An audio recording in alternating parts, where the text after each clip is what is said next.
Στο βίντεο αυτό θα σας δείξω πώς μπορούμε να φτιάξουμε σε ένα pullover λαιμόκοψη σε σχήμα V. Όπως έχω κάνει εδώ στο συγκεκριμένο pullover. Έχω φτιάξει ένα δείγμα όπου είναι σε σχήμα jersey, 16 πόντι ζυγού αριθμού και έχω χρησιμοποιήσει βελόνες νούμερο 4. Για να μπορέσουμε να φτιάξουμε λαιμόκοψη V, πρέπει να χρησιμοποιήσουμε, εκτός από τις δύο βελόνες που έχουμε και το νήμα μας, μία τρίτη βελόνα ίδιου αριθμού και ένα άλλο κομμάτι κουβάρι. Τώρα εγώ εδώ πέρα χρησιμοποιώ ένα άλλο χρώμα, προκειμένου να φανεί πώς θα κάνω τη μείωση. Λοιπόν, πώς κάνουμε το V. Όταν είμαστε στην καλή πλευρά του πλεκτού μας και είμαστε στο σημείο που θέλουμε να ξεκινήσουμε να κάνουμε τη μείωση, να σχηματιστεί το νέο σχέδιο, πλέκουμε αρχικά κανονικά τους πόντους μας, με πλέξη καλή. Εδώ πέρα υπενθυμίζω ότι έχω 16 πόντους, οπότε θα τους μειώσω ακριβώς στο μισό, στους 8. Θα πλέξω λοιπόν με καλή πλέξη τους πρώτους 6 πόντους. 3, 4, 5, 6. Όταν φτάσω στον 7ο πόντο, θα αρχίσω να κάνω μείωση. Τη μείωση αυτή θα την κάνω πλέκοντας τον 7ο και τον 8ο πόντο μαζί, παίρνοντας την δεξιά βελόνα και πλέκοντας τους πόντους σαν να ήταν ένας, με καλή. Με αυτόν τον τρόπο σχηματίζεται στο κομμάτι αυτό μία κλίση στο πλεκτό προς τα δεξιά όπως το κοιτάζουμε.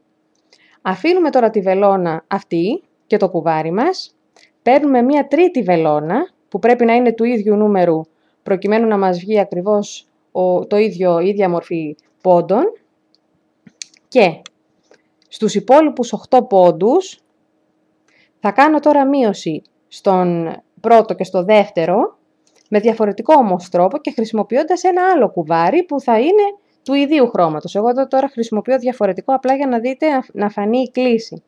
Λοιπόν, αφήνω την βελόνα που έχει τους πόντους εδώ πέρα με τη μείωση την άλλη, παίρνω την τρίτη βελόνα μου και κάνω τη μέθοδο slip knit. Πώς γίνεται αυτή? Αφήνω τον πρώτο πόντο να γλιστρήσει στην δεξιά βελόνα, αφήνω το δεύτερο πόντο να γλιστρήσει, παίρνω το άλλο κουβάρι μου και με την αριστερή βελόνα παίρνω τους πόντους αυτή τη φορά από πάνω και τους δύο μαζί σαν να ήταν ένας, παίρνοντάς τους όμως από πάνω. Και με το καινούριο πλέον κουβάρι πλέκω σαν να ήταν από την αρχή ένα νέο τμήμα. Ωραία. Συνεχίζω τώρα, αφήνω αρκετό κομμάτι εδώ πέρα, αρκετό περιθώριο για να μπορέσω μετά να το κρύψω. Λοιπόν, συνεχίζουμε και πλέκουμε με καλή τους υπόλοιπους πόντους, έναν κανονικά.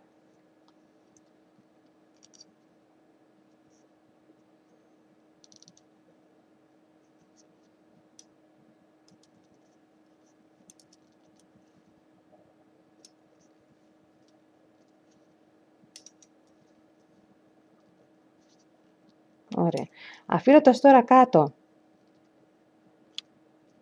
Ωραία. Αφήνοντας κάτω τώρα το πλεκτό, βλέπω ότι ήδη έχει αρχίσει να σχηματίζεται το πρώτο V σε μικρό τμήμα. Έτσι, επαναλαμβάνω ότι χρησιμοποιώ εδώ πέρα άλλο χρώμα, απλά για να φανεί η διαφορά. Λοιπόν, γυρίζουμε τώρα στην ανάποδη πλευρά του πλεκτού, με τις δύο βελόνες, τα δύο πλέον κουβάρια ενσωματωμένα στο πλεκτό, την τρίτη μας βελόνα και τα πλέκουμε κανονικά ανάποδη, για να ανεβάσουμε το σώμα του πλεκτού.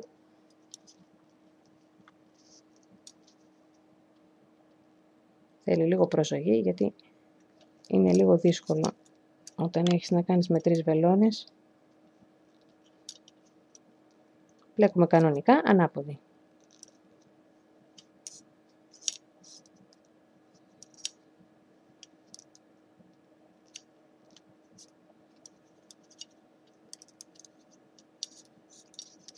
Και ανεβάζουμε τα δύο σώματα χωριστά το ένα από το άλλο και παράλληλα τα δύο κουβάρια. Λοιπόν, αφήνουμε τώρα αυτό. Παίρνουμε το άλλο κομμάτι. Πάλι συνεχίζουμε ανάποδη.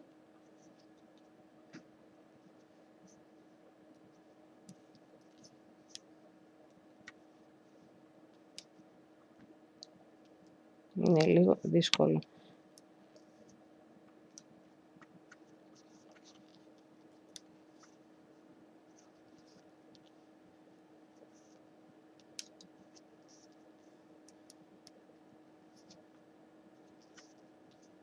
Ωραία. Λοιπόν, αφού τελειώσουμε την ανάποδη πλευρά, με ανάποδη πλέξη, γυρίζουμε στο κανονικό, στην καλή πλευρά του πλεκτού μας και πλέκουμε τώρα όλο καλή και όταν φτάσουμε στη μέσα πλευρά θα κάνουμε πάλι μείωση. Εδώ πέρα δηλαδή τώρα έχουμε 2, 4, 6, 7 πόντους. Αυτούς τους δύο θα τους πλέξουμε μαζί σαν να ήταν ένας. Χρησιμοποιούμε τις δύο ουσιαστικά μεθόδους μείωσης των πόντων και σχηματίζεται η λαιμόκοψη V έχοντας το πλεκτό διαφορετική απλά κλίση στα δύο κομμάτια. Λοιπόν, είμαστε τώρα εδώ στους δύο πόντους που θέλουμε να μειώσουμε και τους πλέκουμε μαζί σαν να ήταν ένας. Πηγαίνει η δεξιά βελόνα από κάτω, παίρνουμε τους δύο πόντους μαζί και τους πλέκουμε σαν να ήταν ένας. Βλέπουμε ήδη ότι σχηματίζεται μία κλίση προς τα δεξιά. Αφήνουμε αυτό το κομμάτι του πλεκτού και το αντίστοιχο κουβάρι. Πιάνουμε την άλλη βελόνα μας με το αντίστοιχο, με το νέο μας πια κουβάρι και πλέκουμε τώρα με τη μέθοδο slip, slip, knit τους δύο πόντους μαζί. Αφήνω τον πρώτο από εδώ, να γλιστρήσει. Αφήνω το δεύτερο να γλιστρήσει. Και παίρνουμε τους δύο πόντους μαζί. Έτσι, από πάνω. Πηγαίνει η αριστερή βελόνα από πάνω. Παίρνει τους δύο πόντους. Τους πλέκουμε καλή. Ορίστε. Και σχηματίζεται κλίση προς τα αριστερά. Και πλέκουμε τους υπόλοιπους πόντους έναν έναν με την καλή.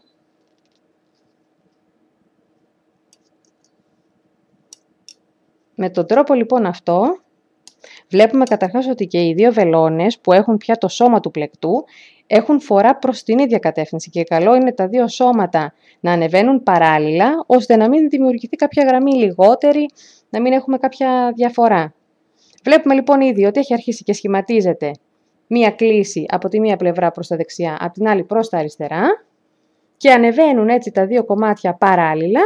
Όπως είπαμε, όταν είμαστε στην ανάποδη πλευρά του πλεκτού πλέκουμε όλο ανάποδη, τα δύο κομμάτια παράλληλα με τα νέα κουβάρια πια και όταν είμαστε στην καλή πλευρά, κάθε φορά που φτάνουμε στο μέσα τμήμα πλέκουμε από εδώ πλευρά δύο πόντους μαζί σαν να ήταν ένας και από την από εδώ πλευρά κάνουμε τη μέθοδο slip, slip, knit, αφήνουμε τους δύο πόντους να γλιστρήσουν, τους απέρνουμε με την αριστερή βελόνα από πάνω και έχουμε φορά προς τα αριστερά. Έτσι ανεβαίνει το σώμα του πλεκτού και όταν φτάσουμε όπως έχω εδώ σε σημείο που είναι ικανοποιητικό και δεν θέλουμε άλλο να μειώσουμε, απλά θέλουμε να ανέβει το σώμα του ώμου για να φτάσει πάνω στην κορυφή, μετά σταματάμε να κάνουμε μείωση, πλέκουμε απλά τους πόντους και όταν ολοκληρώνουμε κάνουμε απλά κλείσιμο.